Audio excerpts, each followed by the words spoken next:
ಉದ್ದಿನಕಾಳಿಂದ ಯಾವ ರೀತಿಯಲ್ಲಿ ರುಚಿಯಾದ ಗರಿಗರಿಯಾದ ಚಕ್ಕುಲಿಯನ್ನು ಯಾವ ರೀತಿಯಲ್ಲಿ ಮಾಡ್ಬೋದು ಅನ್ನೋದನ್ನು ನಾವಿವತ್ತು ನೋಡೋಣ ಬನ್ನಿ. Hi guys, welcome to Dhanmokshi YouTube channel. ನಾನಿವತ್ತು ನಿಮಗೆ ಗರಿಗರಿಯಾದಂಥ ಚಕ್ಕುಲಿಯನ್ನು ಯಾವ ರೀತಿಯಲ್ಲಿ ಈಸಿ ಮೆಥಡಲ್ಲಿ ಮಾಡ್ಬೋದು ಅನ್ನೋದನ್ನು ತಿಳಿಸ್ಕೊಡೋದಕ್ಕೆ ಇಷ್ಟಪಡ್ತೀನಿ. ಬನ್ನಿ, ನಾನು ಫಸ್ಟು ಮೊದಲಿಗೆ ಬೆಳಗ್ಗೆ 10 ಗಂಟೆಗೆ ನಾನು ಒಂದು ಅರ್ಧ ಲೋಟ ಉದ್ದಿನ ಕಾಳನ್ನು ಅಂದರೆ ಉಂಡೆ ಉದ್ದಿನ ಕಾಳನ್ನು ನಾನು ಉನಿ ಹಾಕಿದ್ದೀನಿ. ಉನಿ ಹಾಕಿ ಒಂದು 8 ಅವರ್ ಹಾಗೆ ನೀರಲ್ಲಿ ನೆನೆಸಿಟ್ಟು ಅದನ್ನು ಸಂಜೆ ಈವ್ನಿಂಗ್ ಅಷ್ಟೊತ್ತಿಗೆ ನಾನು ಅದನ್ನು ರುಬ್ಬಿಟ್ಕೊಂಡಿದ್ದೀನಿ. ನೋಡಿ, ಈ ರೀತಿಯಲ್ಲಿ ರುಬ್ಬಿಟ್ಕೊಂಡಿರೋವಂಥದ್ದು ನೈಸಾಗಿ ಅದು ರುಬ್ಕೊಬೇಕಾಗುತ್ತೆ. ರುಬ್ಕೊಂಡಿರುವಂತಹ ಒಂದು ಹಿಟ್ಟನ್ನು ನಾನು ಒಂದು ಬೌಲ್ಗೆ ಹಾಕ್ಕೊಂಡಿದ್ದೀನಿ.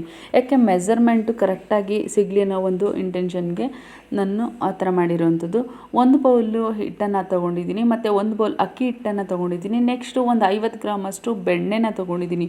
ಇದಕ್ಕೆ ಬೆಣ್ಣೆಯನ್ನು ಹಾಕಿದ್ರೆ ಚಕ್ಕುಲಿ ತುಂಬ ರುಚಿಕರವಾಗಿ ಬರುತ್ತೆ. ಅದಕ್ಕೆ ನೆಕ್ಸ್ಟು 1 ಸ್ಪೂನಷ್ಟು ಓಂಕಾಳು ಮತ್ತು 1 ಸ್ಪೂನಷ್ಟು ಕರಿ ಎಳ್ಳು ಮತ್ತು ತುಪ್ಪ ಮತ್ತು ಜೊತೆಗೆ ಸ್ವಲ್ಪ ಜೀರಿಗೆನೂ ಕೂಡ ತೊಗೊಂಡಿದ್ದೀನಿ. ಇದಕ್ಕೆ ಇಷ್ಟು ಇಂಗ್ರೀಡಿಯೆಂಟ್ಸ್ನ ನಾವು ಇದಕ್ಕೆ ಹಾಕಬೇಕಾಗತ್ತೆ. ಸ್ವಲ್ಪ ರುಚಿಗೆ ತಕ್ಕಷ್ಟು ಉಪ್ಪನ್ನು ಕೂಡ ನಾವು ಇದಕ್ಕೆ ಸೇರಿಸ್ಕೋಬೇಕು. ಎಷ್ಟು ಬೇಕಾಗುತ್ತೆ ಅಷ್ಟನ್ನು ನಮಗೆ ಅದನ್ನು ಹಾಕೋಬೇಕು ಕೂಡ ಕೊಡುತ್ತೆ. ಈಗ ಬನ್ನಿ, ಯಾವ ರೀತಿಯಲ್ಲಿ ಹಿಟ್ಟನ್ನು ನಾನು ಮಿಕ್ಸ್ ಮಾಡ್ಕೊಳ್ಳೋದು ಅನ್ನೋದನ್ನು ತೋರಿಸ್ತೀನಿ. ಮೊದಲಿಗೆ ನಾನೇನು ಮಾಡ್ತೀನಿ ಅಂತಂದರೆ, ರುಬ್ಬಿರುವಂತಹ ಉದ್ದಿನಕಾಳನ್ನ ಹಿಟ್ಟನ್ನು ನಾನು ತೊಗೋತೀನಿ. ಅದನ್ನು ಒಂದು ಬೌಲ್ಗೆ ನಾನು ಮಿಕ್ಸ್ ಮಾಡ್ಕೋತಾ ಹೋಗ್ತೀನಿ. ಫಸ್ಟ್ ಉದ್ದಿನಕಾಳು ಹಿಟ್ಟನ್ನೇ ತೊಗೋಬೇಕು. ಅದನ್ನು ತಗೊಂಡು ನೆಕ್ಸ್ಟ್ ಅದಕ್ಕೆ ಜೀರಿಗೆ ಮತ್ತು ಓಂಕಾಳು, ನಾನು ಕಪ್ಪು ಎಳ್ಳನ್ನು ತೊಗೊತೀನಿ. 1 ಸ್ಪೂನ್ ಆಗೋಷ್ಟು ಕಪ್ಪು ಎಳ್ಳನ್ನು ನಾನು ತೊಗೋತಿದ್ದೀನಿ ಇದಕ್ಕೆ. ನೆಕ್ಸ್ಟ್ ಇದಾದ ನಂತರ ನಾನು ಓಂಕಾಳನ್ನು ತೊಗೋತೀನಿ. 1 ಸ್ಪೂನ್ ಆಗೋಷ್ಟು ಓಂಕಾಳನ್ನು ತೊಗೋತೀನಿ. ನೆಕ್ಸ್ಟು ಇದಾದ ಮೇಲೆ ನಾನು ಸ್ವಲ್ಪ ಬೆಣ್ಣೆಯನ್ನು ತೊಗೊಂಡಿದ್ದೀನಿ. ಒಂದು 50 ಗ್ರಾಮ್ ಆಗುವಷ್ಟು ಬೆಣ್ಣೆನ ತೊಗೊಂಡಿದ್ದೀನಿ. ಈ ಬೆಣ್ಣೆಯನ್ನು ಅದಕ್ಕೆ ಹಾಕ್ಕೋಬೇಕು. ಇದು ಹಾಕ್ಕೊಂಡು ಆದ ನಂತರ ನಾವೇನು ಮಾಡಬೇಕು ಅಂತಂದರೆ ಅಕ್ಕಿ ಹಿಟ್ಟನ್ನು ಹಾಕ್ಕೋಬೇಕಾಗತ್ತೆ. ಇದಾದ ನಂತರ ನೋಡಿ, ಇಲ್ಲಿ ಈ ರೀತಿಯಲ್ಲಿ ಅಕ್ಕಿ ಹಿಟ್ಟು ಹಾಕ್ಕೊಳ್ಳಿ. ನೆಕ್ಸ್ಟು ಸ್ವಲ್ಪ ಉಪ್ಪನ್ನು ಹಾಕ್ಕೊಂಡು ನೀಟಾಗಿ ಇದನ್ನು ಮಿಕ್ಸ್ ಮಾಡ್ಕೊಳ್ಳಿ. ನೀಟಾಗಿ ಎಲ್ಲ ಮಿಕ್ಸ್ ಆದಮೇಲೆ ನಾವು ಕೊನೆಯಲ್ಲಿ ಏನು ಮಾಡ್ತೀನಿ ಅಂತಂದರೆ ತುಪ್ಪವನ್ನು ಹಾಕ್ಕೊತೀನಿ ನಾನು. ಯಾಕೆ ಅಂತಂದರೆ ನಾವು ಹಿಟ್ಟನ್ನು ಕಲಸಿ ಕೊನೆಯಲ್ಲಿ ಹಾಕೊಂಡ್ರೆ ಏನಾಗುತ್ತೆ, ಅಂಟೋದಿಲ್ಲ. ಅಕ್ಕಿ ಹಿಟ್ಟು ಸಾಮಾನ್ಯವಾಗಿ ಕೆಲವು ಟೈಮ್ ಅಂಟುತ್ತಾ ಇರುತ್ತೆ.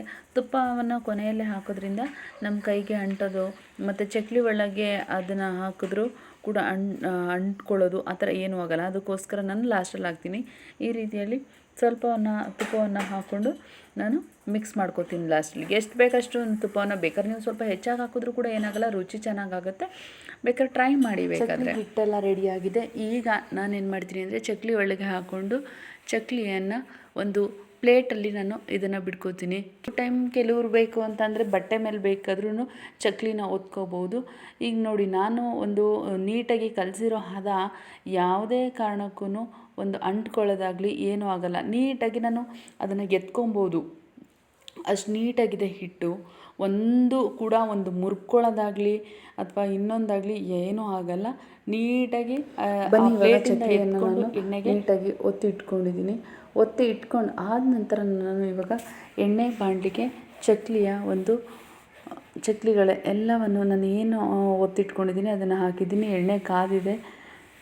ಈ ರೀತಿಯಲ್ಲೇ ಹಾಕ್ಬೋದು. ನೋಡಿ, ಕೂಡ ಒಂದು ಕಟ್ಟಾಗೋದು ಆ ರೀತಿ ಏನೂ ಆಗೋಲ್ಲ. ನೀಟಾಗಿ ಕಲಿಸ್ಕೊಬೇಕಷ್ಟೇ. ಹಿಟ್ಟನ್ನು ನೀಟಾಗಿ ಕಲಿಸ್ಕೊಂಡ್ರೆ ಚಕ್ಕುಲಿಯ ಹದವನ್ನು ನಾವು ನೀಟಾಗಿ ಹಾಕಿದ್ರೆ ನಿಜವಾಗ್ಲೂ ಈಸಿಯಾಗಿ ಮಾಡ್ಕೋಬೋದು. ಫ್ರೆಂಡ್ಸ್, ಎಲ್ಲರೂ ಸಬ್ಸ್ಕ್ರೈಬ್ ಮಾಡಿಕೊಂಡು ಚಾನಲ್ನ ನೋಡಿ, ಜೊತೆಗೆ ಎಲ್ಲರೂ ಕೂಡ ಒಂದು ಲೈಕನ್ನು ಕೊಡಿ, ಶೇರ್ ಮಾಡಿ, ಸಪೋರ್ಟ್ ಮಾಡಿ ಚಾನಲ್ನ. Thank you for watching. ಚಕ್ಕುಲಿ ಕೂಡ ಅದ್ಭುತವಾದಂತಹ ಒಳ್ಳೆಯ ರುಚಿಯನ್ನು ಕೊಟ್ಟಿದೆ. ನೀವು ಒಂದ್ಸಲ ಟ್ರೈ ಮಾಡಿ ನೋಡಿ. ಇಷ್ಟ ಆದರೆ ಒಂದು ಲೈಕ್ ಮಾಡಿ. Thank you for watching. ಇವತ್ತು ನನ್ನ ಮಗ ಚಕ್ಕುಲಿಯನ್ನು ಟೇಸ್ಟ್ ಮಾಡೋದಕ್ಕೋಸ್ಕರ ಅವನು ಚಕ್ಕುಲಿ ಪ್ಲೇಟನ್ನು ಹಿಡ್ಕೊಂಡು ಕೂತ್ಕೊಂಡ್ಬಿಟ್ಟಿದ್ದಾನೆ. ಓಕೆ ಮೋಕ್ಷಿ, ಚಕ್ಕುಲಿ ಹೇಗಿದೆ? ಚಕ್ಕುಲಿ ಟೇಸ್ಟ್ ಹೇಗಿದೆ? ಅಮ್ಮ, ಚಕ್ಕುಲಿ ಅಂತೂ ಸೂಪರ್. ಪದೇ ಮಾಡ್ತಾನೆ ಇರಬೇಕು.